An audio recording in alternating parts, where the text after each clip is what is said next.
Hello, welcome back to Planner Apocalypse, where today we're finally going to start the Memento Mori Goal Planner series. This year I am using the Goal Planner Companion that is available to purchase direct from Amazon, already printed. Last year I was in a disc bound that I printed at home with the planner inside.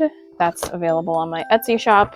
I think we're just going to do it the same way we've always done it because I can't think of an alternative, and it's already very late and I feel really bad and I'm getting anxious. So we're going to dive in by first writing our little name over here.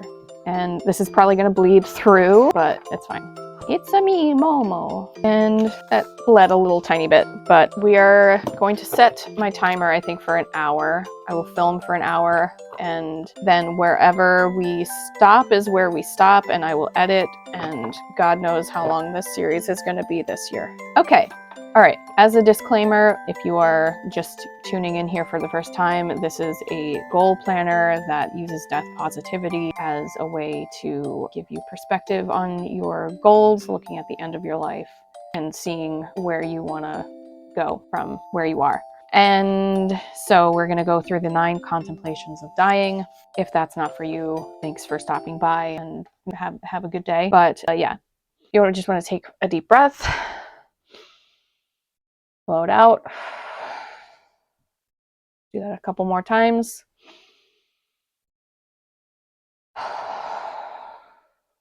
Feel free to sit however you want. This is not really a meditation as much as it is like a thinking exercise. The 9 Contemplations of Dying. Number 1, death is inevitable. We all know on a logical level that we will die one day, but we do our best to ignore it. In fact, we seem to engineer our lives around doing just that. That day, whenever that day will be, is too far away to really care about now, and so we will fill our days, or our days are filled for us, with task after task from a never-ending, overwhelming fire hose, feeling that today is going to be the day that I get it all done.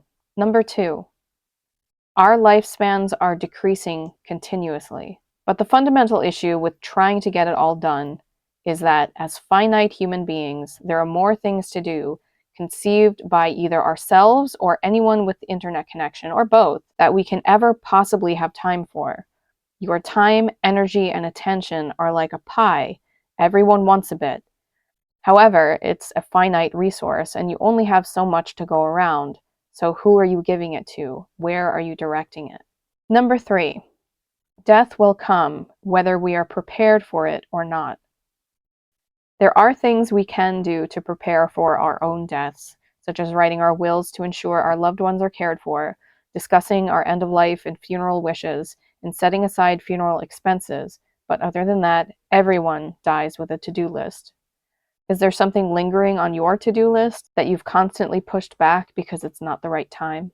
Number 4, our lifespans are not fixed. We can die at any time, which is probably why most people simply don't like thinking about their own deaths. Pablo Picasso once said, "Only put off until tomorrow what you were willing to die having left undone." And I have to say he's not wrong. Have you ever noticed that we tend to avoid doing what we say we most want to do and instead focus on whatever is easiest or loudest right now?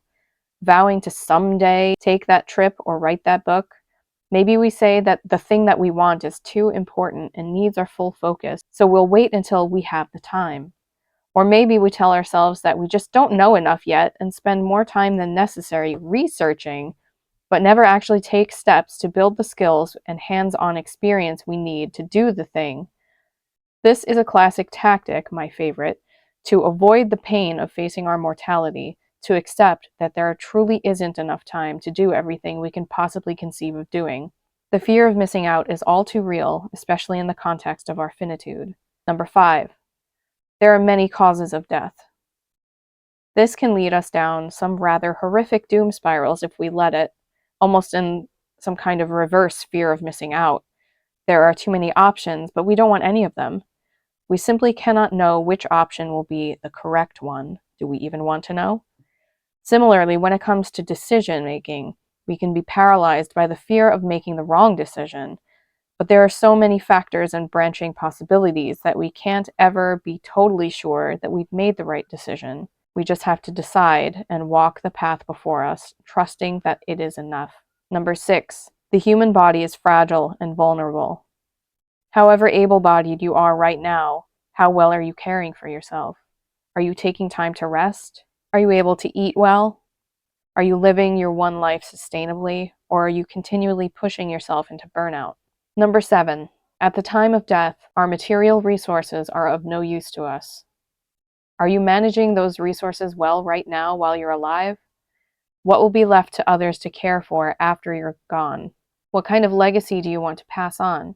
Remember, our choices and actions and how we treat others are as much of a legacy as building whatever empire we think we should build, maybe even more. Number 8, our loved ones cannot save us from death. Who would you want there with you at your deathbed? Are there relationships in your life that need healing? Who do you absolutely not want at your deathbed? Why? What relationships, relationship dynamics, or patterns need to be put to rest? Number 9, our own bodies cannot help us at the time of our death. Death is a natural biological process. It is not something that happens to us. It is something our bodies do. You must let go. You are safe.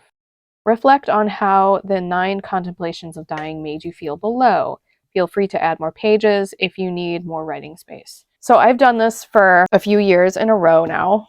I think starting in 2022 maybe. So it's interesting for me to see where I get the most emotional impact. Last year it was about our loved ones.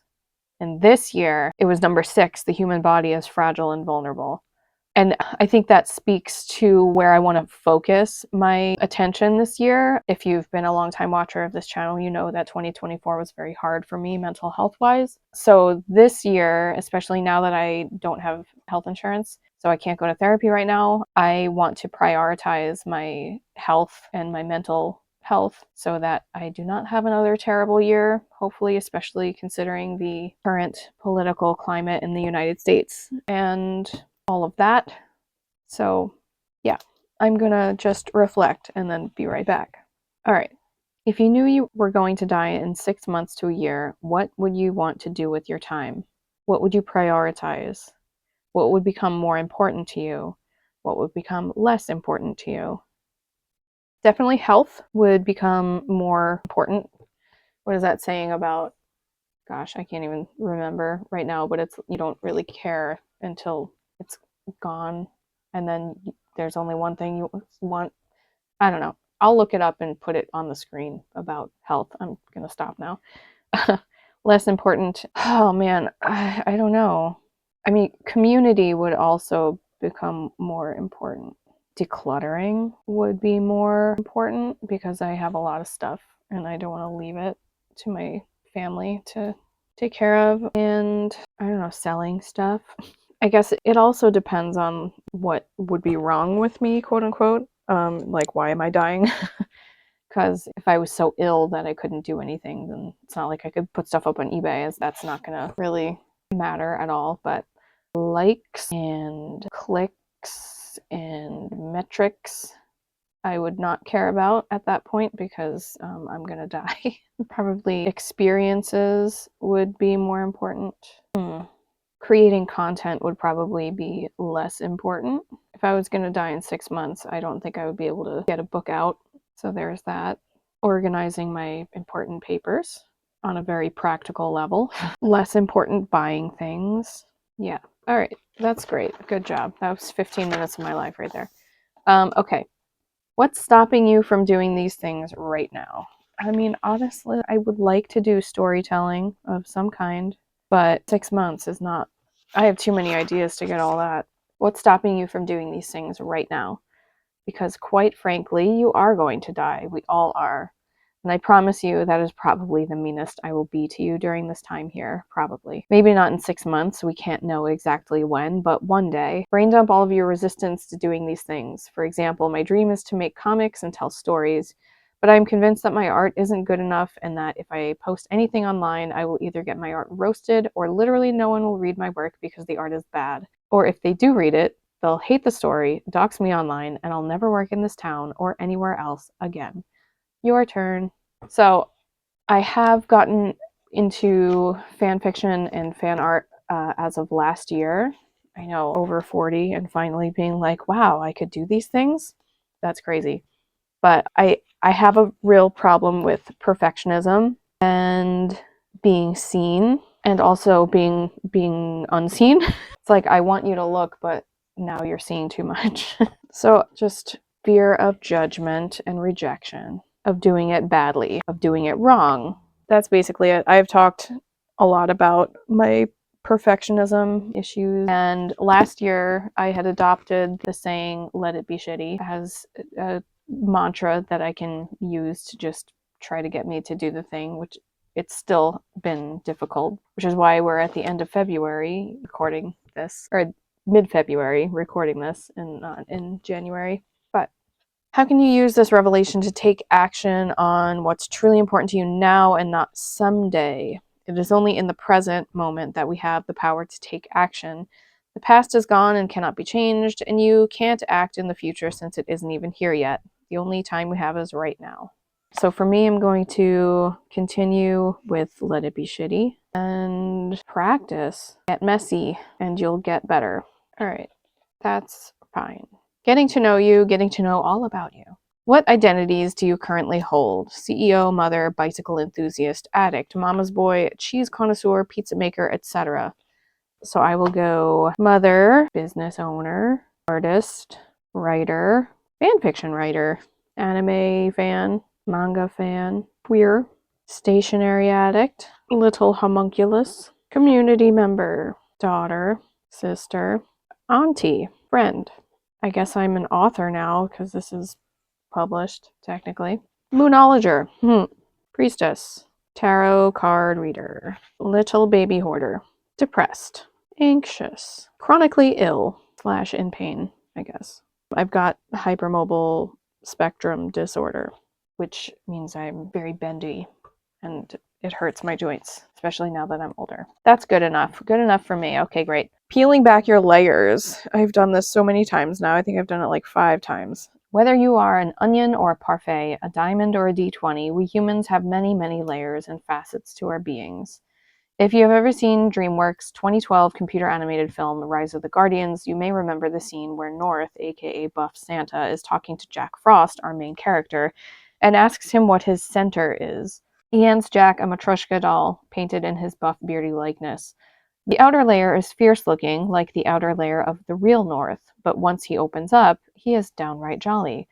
Then, as the layers progress, he is mysterious, fearless, caring, and at his center, we have quotes. I'm not going to insert the video because I don't want to get copyright claim on my stuff. Jack, confused. A tiny wooden baby. North, look closer. What do you see? Jack, exasperated. You have very big eyes? North, yes!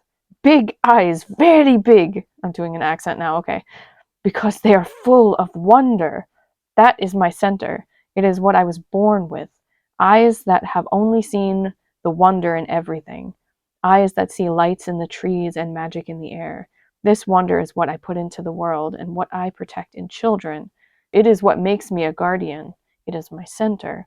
What is yours? While we are not looking to become guardians here, I love this scene because it helps illustrate how we can also find what is at our centers, what drives us in everything we do, big or small.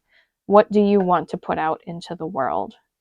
Another way to frame it in a more jargony way would be to ask, what are your core values? Or if you want to be a writer about it, pretend you are developing a character, the character of you. What are your motivations?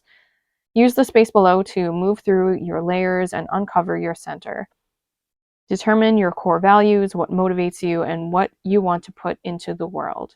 You can Google lists of core values or check them out, or check out theminimalists.com V for more ideas. So, as I've done this tons of times before, let's see, I can't even remember, but on the surface I am quiet. Then It doesn't have to necessarily be like as you get to know a person, but just keep that in mind when you're doing this. I'm shy. I'm also curious. So a lot of times I'll be quiet when people are talking because I'm listening to what they're saying. I'm also a little bit weird, a little heretical, and then, or I guess rebellious in very specific ways. But anyway, and then at my center is love, and that is what I want to see more of in the world. So also my core values are creativity, compassion, and curiosity. I know how to spell. So as I've mentioned before, that's my Triforce right here. And my motivation is love. I try to do things out of love and etc., etc., etc. Cool, great. So that was half an hour down. And girl, this workbook, I have only made it longer. What makes you tick? Passion. The word passion originally comes from the Latin pati, which means to suffer. You read that right. So before you go out there and follow your passion, which to be honest is shitty advice, really think about what this means. What drives you? Think of your center, your values, that lights you up so much that you can't not do it. What is it that is painful not to do? TK Coleman asked on the Minimalist podcast, what are you willing to do even if it gets you nothing? No money, no attention. What are you willing to suffer for, i.e., to work for even when it's hard? Seth Godin calls this the dip. To sacrifice those all important resources of your time, energy, and attention for. Because when you say yes to something, you're saying no to something or many somethings else. FOMO is real, y'all. Also, it's important to note that no one said a passion has to be something you turn into a career, or that you can't be passionate about something that you just aren't any good at, like me in video games. What gets you super excited in a hell yes kind of way, even if it's something you are afraid to cultivate? Storytelling. So whether that is writing written word or comics, that I like telling stories. I guess games too. If you've been holding back from doing something you love out of fear, it may be strangely comforting to know that in 1,000 years, everyone you could possibly know in your lifetime that could come to hate you will also be as dead as you. And we will all be long forgotten, including that shitty first novel you wrote. So really, the sky's the limit here. What is it about this thing that scares you so much? Why have you been holding back? So practically poor time management, atrophied skills. Every time I try to sketch or draw something, it doesn't come out the way I want it to, and that's because I haven't practiced in a long time, and I'm still expecting my level of performance to be what it once was instead of where it's at now. So that's something that I only realized last year. So I'll need to have some more self-compassion there and work through that. Perfectionism is a big one. And fear of ridicule. All right, what's the price you are paying by remaining stuck in your comfort zone and not even trying to work on the thing your soul is yearning for? The price that I'm paying is stagnation. So depression, because when I'm not doing those things that enrich me and light me up, I get depressed because there's no joy, or it just feels very surface level pacification, I guess. And there's nothing deeper. So there's a big soul disconnect that I experienced last year from basically, avoiding all of the stuff that I want to do that makes me feel better, feel good. Very weird and complex, I guess. And what about the benefits of not working on the thing? Because there is a benefit, otherwise we wouldn't be doing whatever keeps us from doing the thing. Perhaps you, like me, are paralyzed by perfectionism. The thing is always perfect inside our head, where we can sit and daydream about it, how great it'll be when we get it, or it finally happens. But we also know that the moment we take it out of our heads and start working on it, we will mess it up because reality is messy. And that's no reason not to work on it, because it's through working on these things that we learn so much about ourselves. By keeping it inside where it's perfect, we're denying so many people, including ourselves, the chance to experience that thing in its glory. If that's not good enough, let's look at the etymology for the word perfect, which comes from the Latin per, meaning through or completely, and facere, do. So really, it doesn't mean flawless, but completely done. It's not for us to say how others will interpret or digest our work, but we'll never know if we don't put it out there for others to see and interact with. As Seth Godin would say, our job is simply to create the work. So what benefits do you get from not taking action? It remains perfect in my head, like I already said. And, this is like all of my stories. And you might not have the same goals as me, which is totally fine. So think about maybe there's a relationship you want to repair. What are the benefits of not taking action? For me, it's avoiding discomfort, so remaining comfortable, feeling like I'm safer because this is predictable. On the flip side, what could your life be like if you embraced your fear and moved out of your comfort zone to work on what's important to you? This is your dream space. There are no limitations here. How do you want to live your life? Concentrating only on the things you have control over, how do you want to feel on a regular basis? So I just want to caution people who have a chronic illness to not be like, well, I want to be pain-free. And if that's not possible, just be careful. Or, like I want everyone to buy my book, but we don't have control over what other people do. We only have control over what we do. All right, so I would like to feel like I have a purpose again. I want to feel connected to myself, to my deities, to other people. I want to feel at peace in my home and not overwhelmed by clutter. I want to feel like I'm no longer dangling over a pit. I want to feel like I'm on solid ground. I want to feel expansive, creative, in flow. I want to feel secure. Okay, time. Most people get about 4,000 weeks of life and then they die. Some people get less, some people get more, but on average, it's roughly 4,000 weeks. That's about 76 years. I'll let you do your own math. Of all our resources, time is our most precious because try as we might, we can't get a second of it back. Same with energy and attention. So how are you spending your limited time? You can mentally go through your average day and hold it in your mind, or you can physically write it down over a day if you're feeling ambitious. Just like carry this with you, take some notes, audit your energy and attention at the same time. So I feel like I'm having some maladaptive daydreaming issues, ? And this is causing a lot of avoidance, or maybe that's part of a cycle, like avoidance, and then we maladaptive daydream, and then, just spirals. So there's a lot of that.